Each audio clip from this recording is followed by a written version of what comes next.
Menurut pengamat ekonomi dan kependudukan dari Universitas Udayana, I Gusti Wayan Murjanayasa, perekonomian Bali yang utamanya ditopang oleh sektor pariwisata harus mengedepankan pariwisata berbasis budaya, karena banyak aktivitas adat dan budaya yang mampu menggerakkan perekonomian Bali.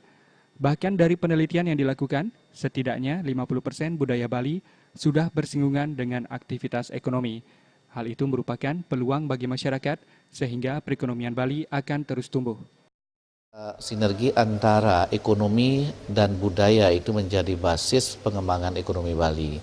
Kita bisa melihat ada banyak aktivitas adat, ada banyak aktivitas budaya yang bisa disinergikan bagaimana kita adat dan budaya itu dalam kreativitas dan aktivitas masyarakat itu melahirkan aktivitas ekonomi dan kemudian pendapatan yang memungkinkan justru mereka hidup dari budaya itu. Tidak hanya barong dance dan kemudian tari-tarian yang lainnya, tidak hanya itu, tapi juga aktivitas-aktivitas lainnya yang memungkinkan mereka satu menyatu dalam aktivitas keseharian mereka.